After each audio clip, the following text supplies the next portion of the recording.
Podcast Bichos Tagarelas. Com Fábio Marçal e Ricardo Weg e gente convidada.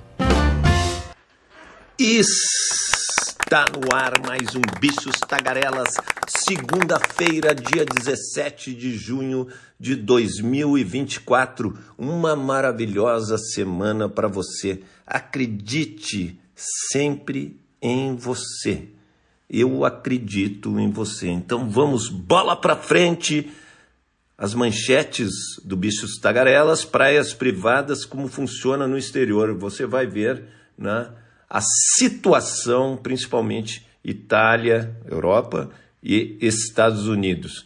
Bancada evangélica recua e já admite adiar a votação do PL do aborto. Mas eles colocaram a corda da forca no presidente da Câmara, Arthur Lira. Eles falaram, não, tem até o fim do ano, que foi promessa do Arthur Lira. Notinhas das Araras, destaques internacionais, Rádio ONU, nosso correspondente nos Estados Unidos, Carlos Kaminski, e o comentário de Renato Rossi, nosso especialista na indústria automobilística. Alvo de polêmica no Brasil, essa é para o Ricardo Weg, que mora na beira da praia, né? Com a discussão da proposta de emenda constitucional do uso particular de áreas litorâneas, ocorre também em muitos países. A gente viajando para o exterior, Itália, Estados Unidos, Grécia, não existe, é tudo privado, e daí você tem um cantinho de praia, né? Então a Comissão de Constituição e Justiça, aquele cantinho bem perto do esgoto, né, que ficamos ali, que o resto é tudo privado, que é ruim. Por que o Brasil tem que copiar o ruim, a coisa ruim, como a gente diz? A Comissão de Constituição e Justiça do Senado está discutindo essa proposta que permite a transferência de terrenos da União à beira-mar, os chamados terrenos de marinha, aos seus ocupantes particulares mediante pagamento. A transferência de áreas ocupadas por estados e municípios será gratuita, ainda que não se trate especificamente da privatização das praias. O texto provocou polêmica, pois, segundo especialistas, caso seja aprovado, permite que sejam criadas barreiras no acesso à faixa de areia, com a construção de empreendimentos turísticos e imobiliários. A discussão também motivou aquela briga entre o jogador de futebol Neymar e a atriz Luana Piovani. Ela criticou o atleta pelo suposto interesse na proposta. O atacante fez uma parceria para criar a Rota do Caribe Brasileiro, que visa construir edifícios residenciais de alto padrão entre Alagoas e Pernambuco. A incorporadora DUI nega que a PEC terá qualquer impacto para o empreendimento. Para entrar em vigor, a proposta precisa ser aprovada em votação no Senado, ainda a ser definida, depois passa pela Câmara dos Deputados. O relator da PEC, se for modificada, o relator da PEC, senador Flávio Bolsonaro, já se posicionou favorável ao projeto, que, segundo ele, vai atingir 521 mil propriedades, e o Zé vai ficar ali nem na beira da praia, vai ficar, se quiser ir para o mar, vai ali naquele cantinho do esgoto que ninguém vai, e daí ele vai ter esse acesso. Partindo do Bolsonaro, do Flávio Bolsonaro, você acredita que vai ter uma coisa decente? E a proposta, então, foi aprovada já pela Câmara. Segundo Ronald Cristofoletti, professor da Universidade de São Paulo, a aprovação da proposta pode acelerar ainda mais a ocupação das faixas litorâneas. Na Itália, o turismo à beira-mar é um dos principais setores da economia italiana. Embora sejam considerados bens públicos, boa parte das praias do país é ocupada por estabelecimentos balneares por meio de concessões do governo, cerca de 40%, segundo o relatório de 2020 da entidade ambientalista Legambiente. Estados Unidos embora a legislação estabeleça que todas as praias dos Estados Unidos devem ter algum trecho, reservado para o uso coletivo gratuito. A divisão entre o público e o privado varia de um estado americano para outro. Normalmente, o controle dos proprietários de imóveis e terrenos à beira-mar é delimitado pela linha da maré alta, mas em alguns casos se estende até o limite da maré baixa. Há estados em que o trecho seco da praia fica inacessível para visitantes. É o que ocorre. No México não existem praias privadas, mas o governo permite a concessão de trechos da faixa de areia para o desenvolvimento de atividades econômicas, também por meio de pagamento de taxa. A área delimitada em 20 metros a partir da maré alta. Então, é isso. Quem diz que não quer privatizar está mentindo. Alvo de protestos nas ruas e de forte reação contrária nas redes sociais, o projeto que equipara o aborto após a 22ª semana ao crime de homicídio deve ter sua votação postergada na Câmara. O autor do texto, o deputado do Baixo Clero, Sóstenes Cavalcante, do PL do Rio de Janeiro, da bancada evangélica, admite uma mudança na estratégia e afirma que a análise do plenário pode ser deixada para o fim do ano, após as eleições municipais. O governo, que não se opôs à aprovação da urgência para a tramitação da proposta na semana passada, agora afirma que vai atuar para barrar o avanço da iniciativa no Congresso.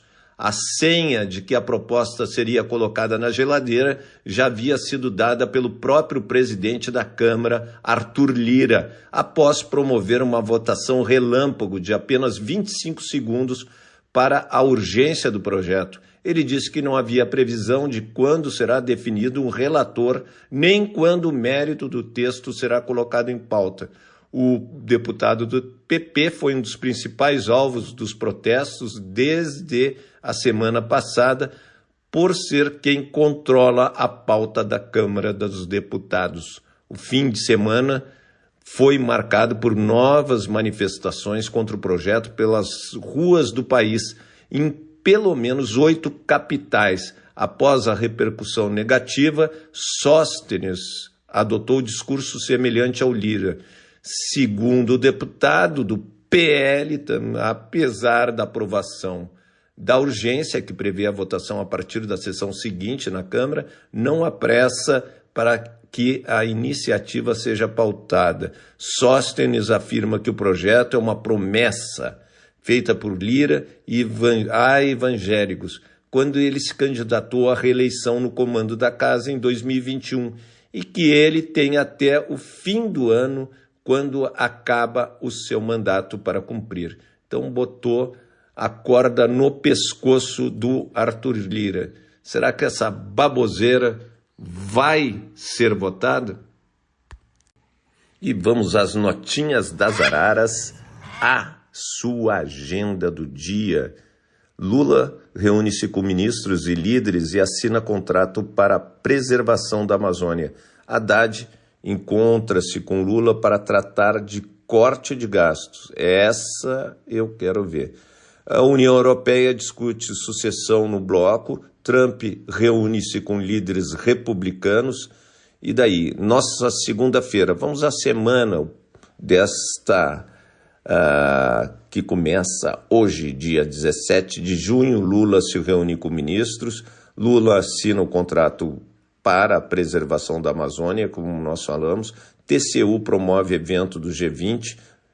OAB analisa parecer sobre o PL anti-aborto. União Europeia realiza reunião informal para discutir a sucessão. Trump se reúne com líderes republicanos. Na terça, Mauro Cid e o pai depõem à Polícia Federal sobre mais joias sauditas vendidas nos Estados Unidos. Que chinelagem!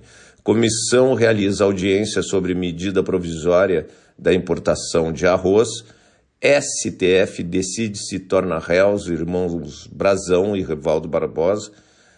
que é o delegado, devem ser indiciados. Na quarta, STF julga questionamento à reforma da Previdência.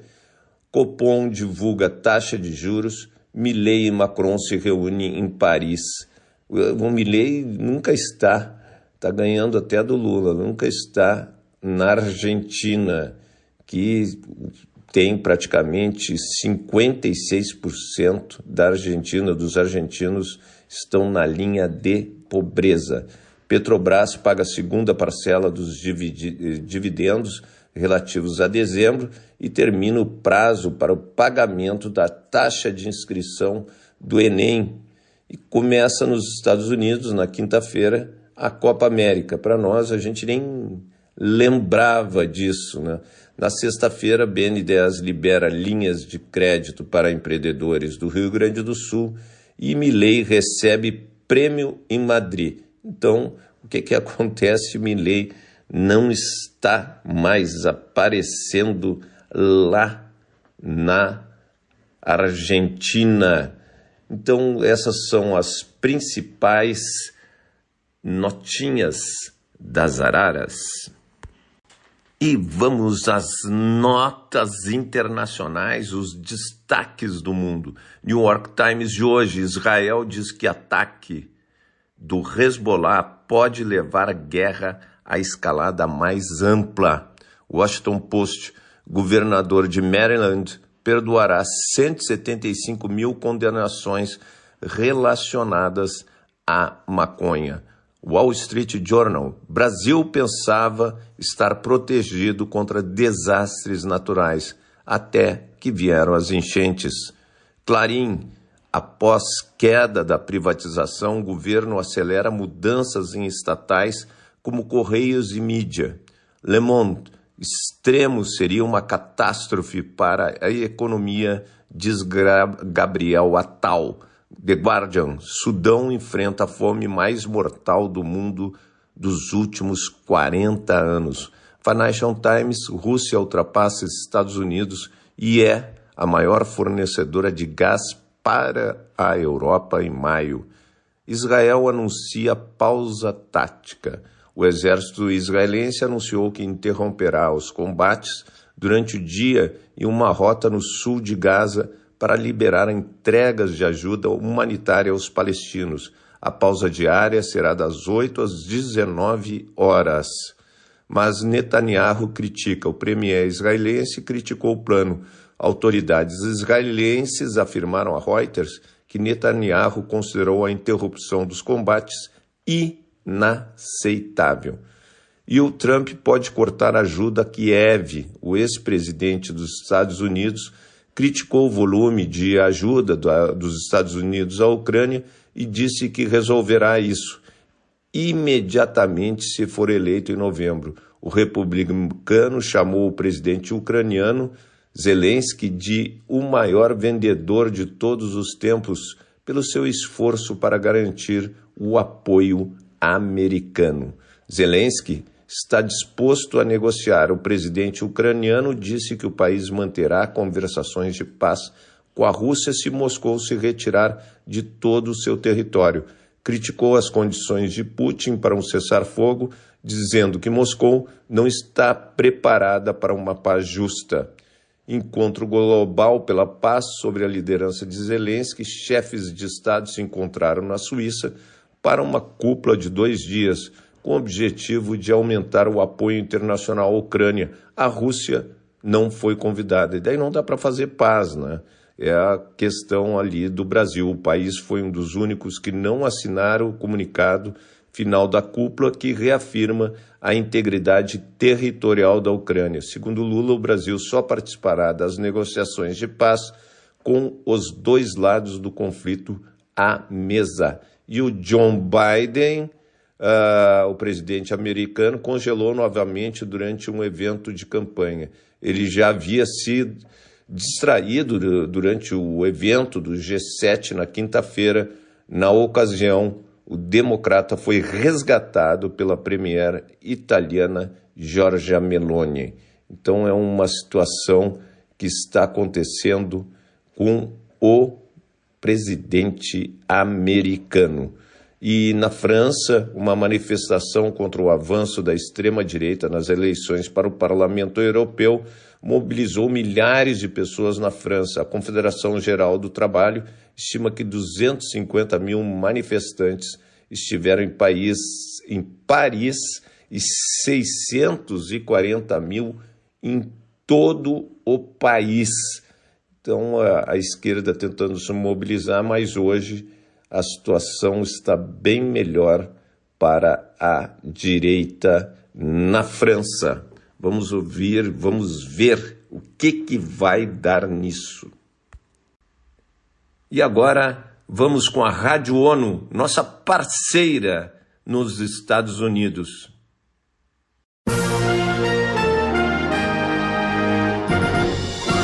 Está no ar o Jornal da ONU com Eleutério Gavan. Estes são destaques de 14 de julho de 2024. Gaza e Cisjordânia tiveram milhares de crianças sem atenção médica em 2023. Nova resolução da ONU exige fim de círculos de paramilitares na cidade de Darfur.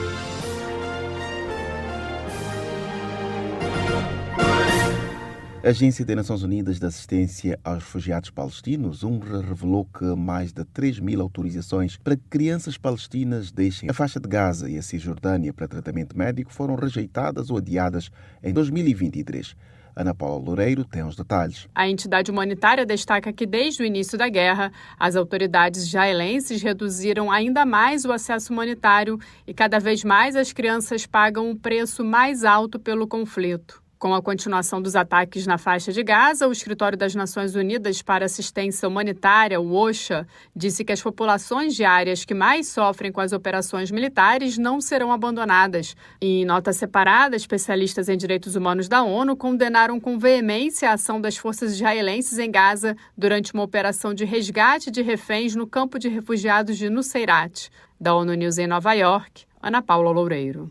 O comunicado publicado nesta sexta-feira em Genebra deplora a morte de pelo menos 274 palestinos durante o ataque ao acampamento de Nuseirat em 8 de julho e o ferimento de quase 700 pessoas.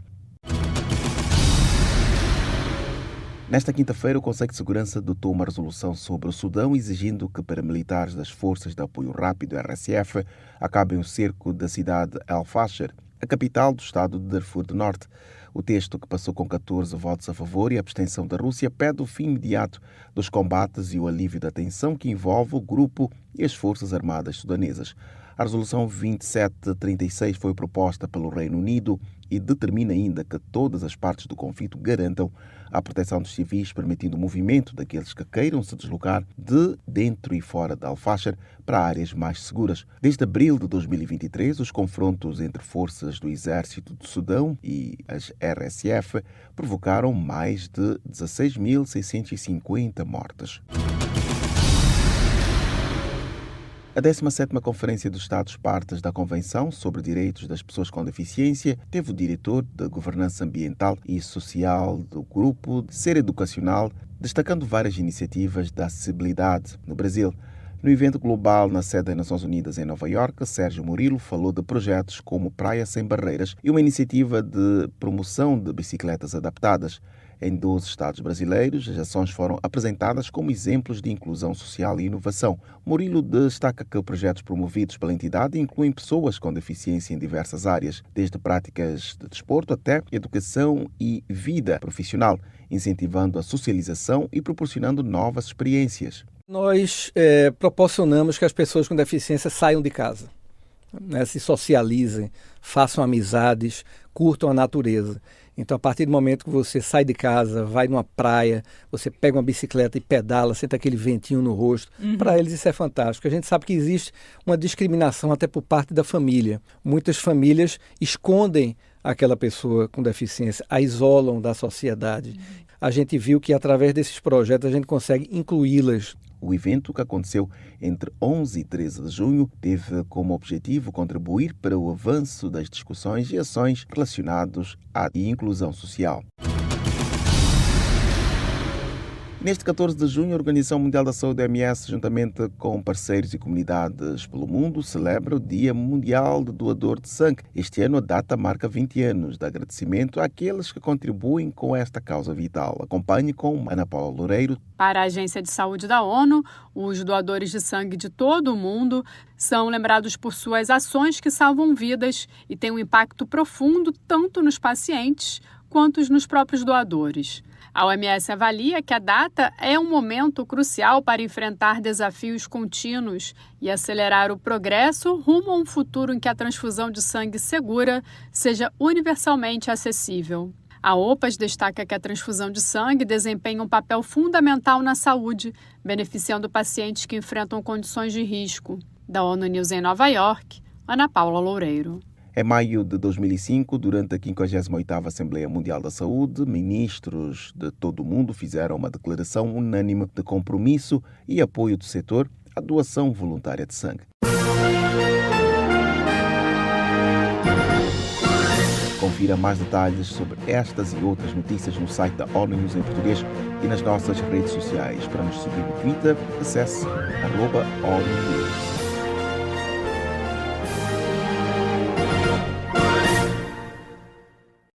Especialistas da Agência Internacional de Energia Atômica, a AIEA, publicaram nesta sexta-feira uma avaliação de segurança operacional de longo prazo da usina nuclear de Angra 1, no Brasil. Os dados foram produzidos após 10 dias de inspeções e diálogo com a equipe das instalações e indicam que houve progresso nas medidas tomadas para garantir operação segura de longo prazo. Situada a 150 quilômetros a oeste da cidade do Rio de Janeiro, a usina nuclear de Angra 1 entrou em operação comercial em 1985 e tinha licença garantida até dezembro de 2024.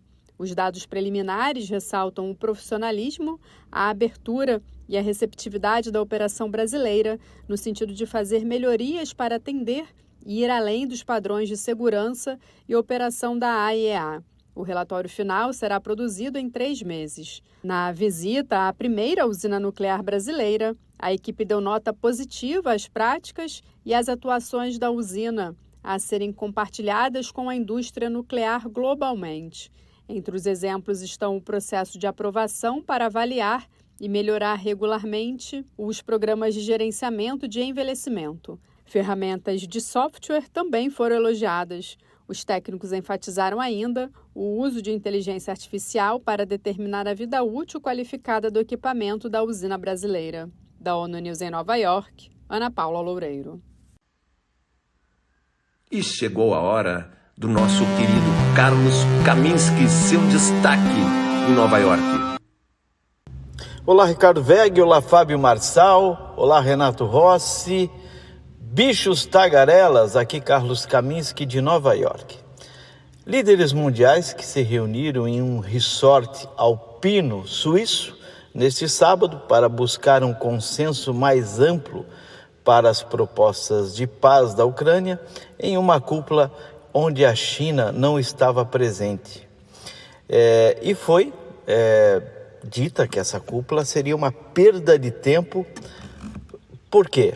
Sem a presença da Rússia e sem a presença da China, obviamente que os planos de cessar-fogo se tornam muito mais difíceis. Mesmo assim, mais de 90 países participaram, mas a ausência da China, em particular, diminuiu as esperanças de que a cúpula mostrasse a Rússia como globalmente isolada, enquanto os recentes reversos militares colocaram Kiev em segundo plano. A guerra em Gaza entre Israel e o Hamas também desviou a atenção do mundo da Ucrânia. As negociações se concentraram em preocupações mais amplas desencadeadas pela guerra, como a segurança alimentar e nuclear, mas a Turquia e a Arábia Saudita, ambas anfitriãs de outro evento desse tipo, disseram que um progresso significativo exigia a participação da Rússia. O presidente ucraniano Volodymyr Zelensky alardeou a participação da cúpula como um sucesso e previu história sendo feita. Hoje é o dia em que o mundo começa a aproximar uma paz justa, disse ele aos líderes lá presentes. O presidente Joe Biden enviou a sua vice, Kamala Harris, para representá-lo, uma decisão que irritou Kiev. Harris também anunciou mais de 1,5 bilhão de dólares em ajuda humanitária para a Ucrânia, onde a infraestrutura foi atingida por ataques aéreos russos desde a invasão em grande escala em 2022. Na véspera da cúpula, o presidente russo Vladimir Putin disse que a Rússia acabaria com a guerra se Kiev concordasse em abandonar suas ambições da OTAN e entregar 4 províncias reivindicadas por Moscou. As condições aparentemente refletiram a crescente confiança de Moscou. Suas forças têm muita vantagem sobre o exército da Ucrânia, mas eles foram rapidamente rejeitados pela Ucrânia e seus aliados. Ele está pedindo rendição, disse Kamala Harris, acrescentando: não deixe nada sobre o fim desta guerra ser decidido sem a Ucrânia.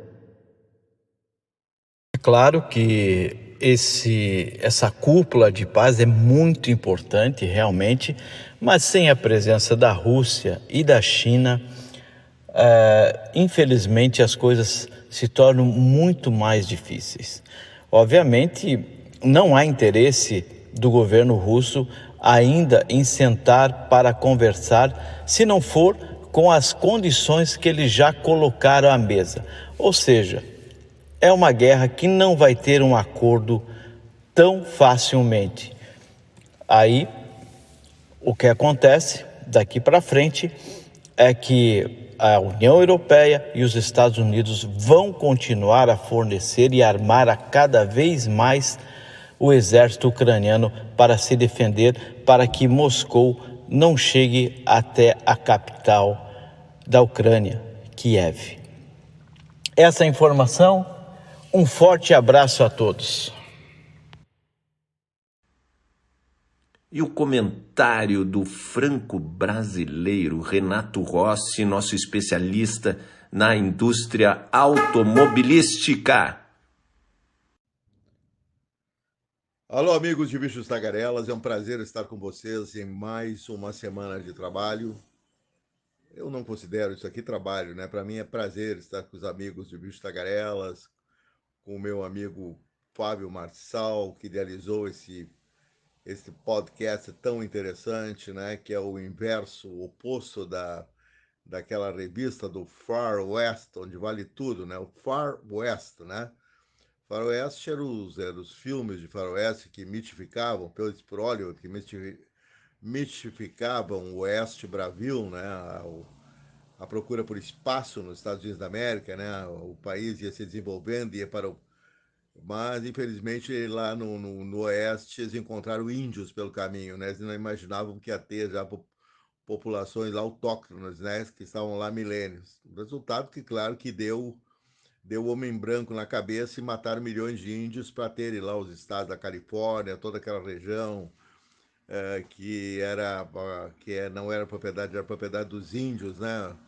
Estados interioranos como Utah, como Arizona, enfim, tudo que a gente conhece lá, né? Inclusive eu participei uma vez de um lançamento em Scottsdale, que, se não me engano, era o estado do Arizona, e lá cheguei lá, tive sorte porque uns 2 dias depois, teria uma grande reunião, convenção de tribos indígenas norte-americanas. Foi lamentável, eu tive que ir embora um dia antes. No fim, eu fiz amizade lá com um grupo de indígenas num hotel, eles me convidaram como jornalista para participar, seria sensacional ter um contato com aquela cultura e saber mais um pouco sobre as perspectivas, sobre como eles enxergam um passado que foi anulado na história americana, como tanta coisa, como anularam também totalmente. Bom, aqui no Brasil também, né? Anularam o passado dos negros, né? Inclusive todas documentos referentes à escravidão, claro que eles foram queimados, né?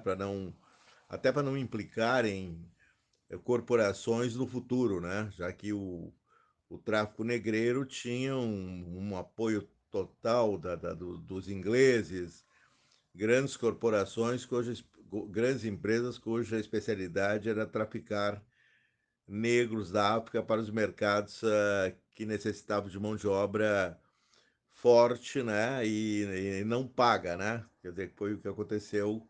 A escravidão fez isso, né? Humilhou todo um grupo racial, acabou com as perspectivas da raça negra aqui no Brasil e outros países também que tiveram a escravidão e que até hoje os negros estão lutando por seu espaço na sociedade. Depois de muita luta, avançaram um pouco no Brasil, muita luta avançaram através dos direitos civis nos Estados Unidos da América.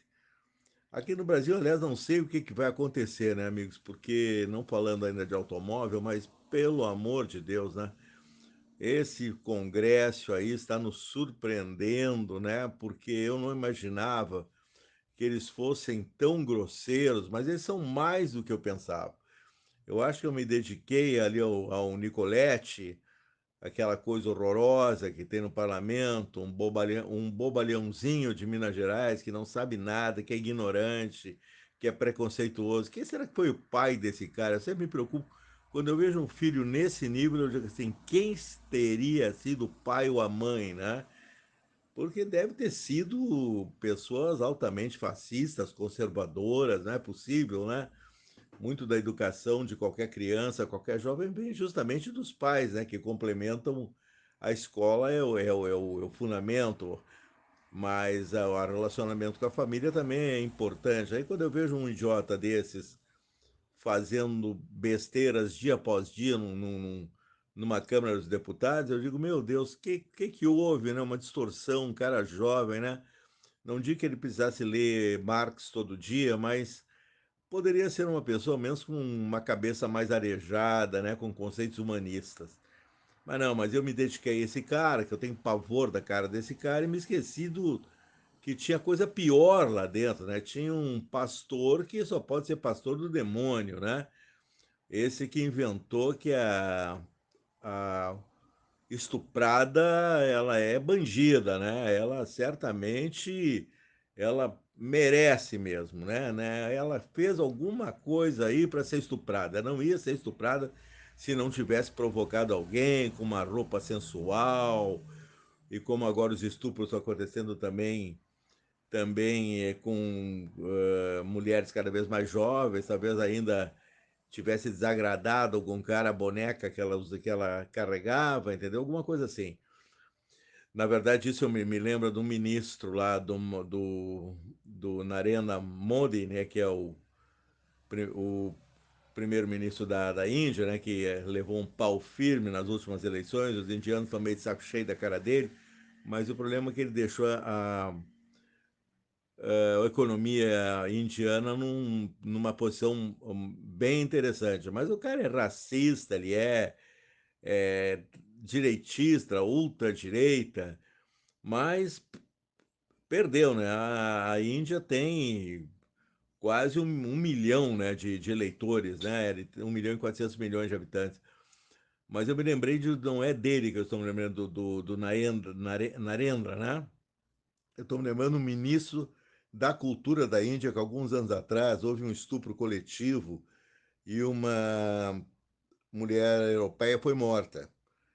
E o ministro foi para os meios de comunicação dizer que os europeus, as mulheres europeias, conclamou as mulheres europeias para não usarem mini-saias, né?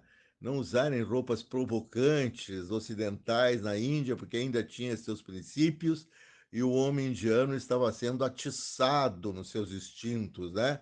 Certamente instintos para lá de bestiais. E é um absurdo que foi um ministro que falou isso, né? E aqui um cara do Congresso, né? deputado fala um negócio desses, né? Quer penalizar as mulheres estupradas, entendeu? Que não podem fazer o estupro de 22 meses, mas que fosse 30 meses, 50, 2 meses, é todo o direito da mulher, todo o direito da mulher de não querer ter o filho de um estupro, de querer,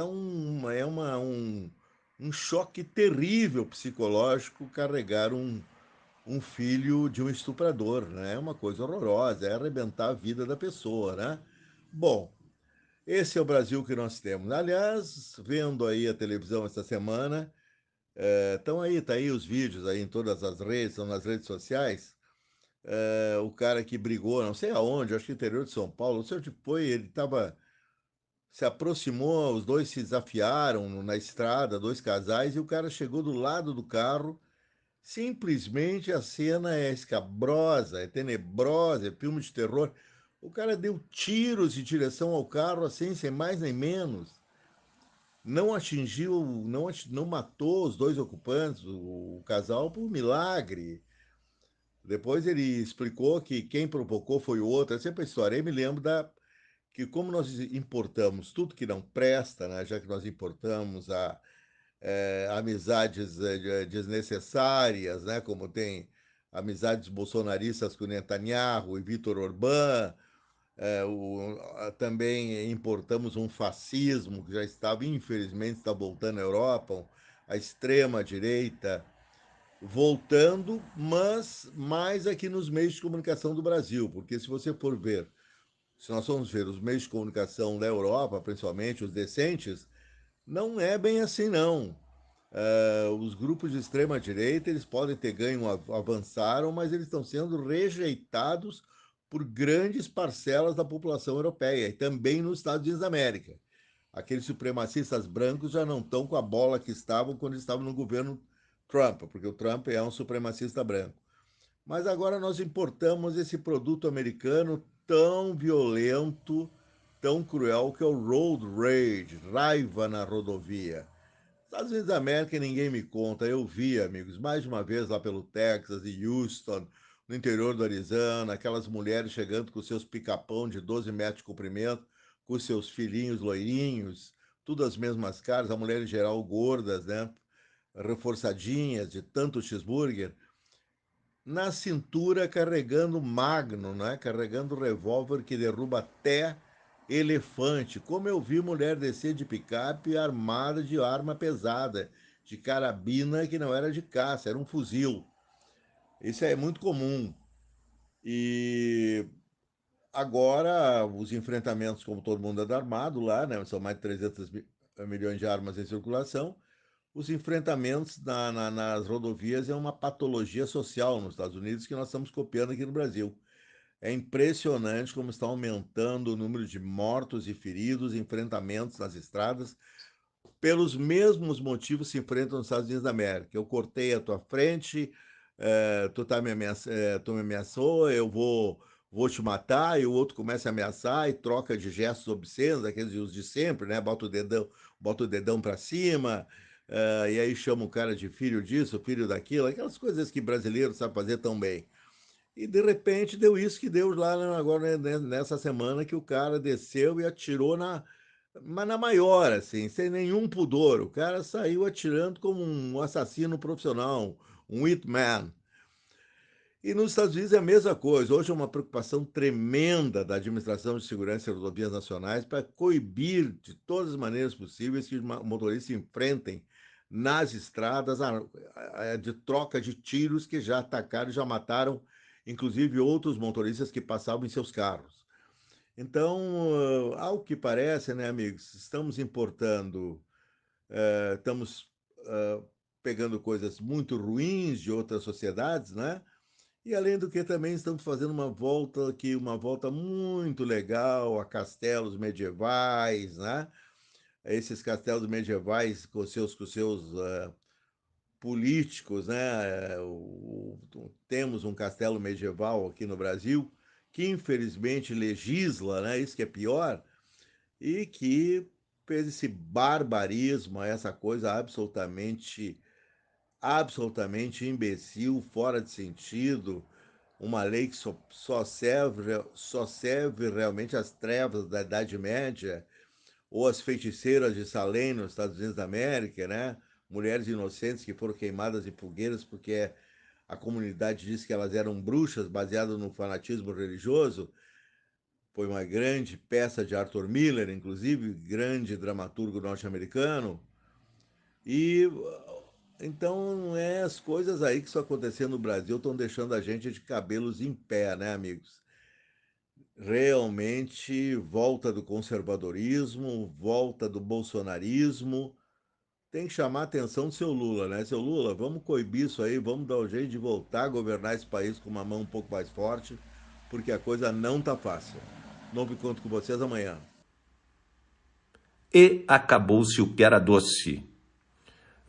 Nós gostaríamos de agradecer o Cielito Revelato Júnior, nosso publicitário e editor deste programa, ao Ricardo Egg, diretor, produtor, mestre em marketing político. Então, você que é político, você já tem quem contratar. O nosso querido e amável Ricardo Egg e o Cielito, os dois fazem campanhas eleitorais maravilhosamente.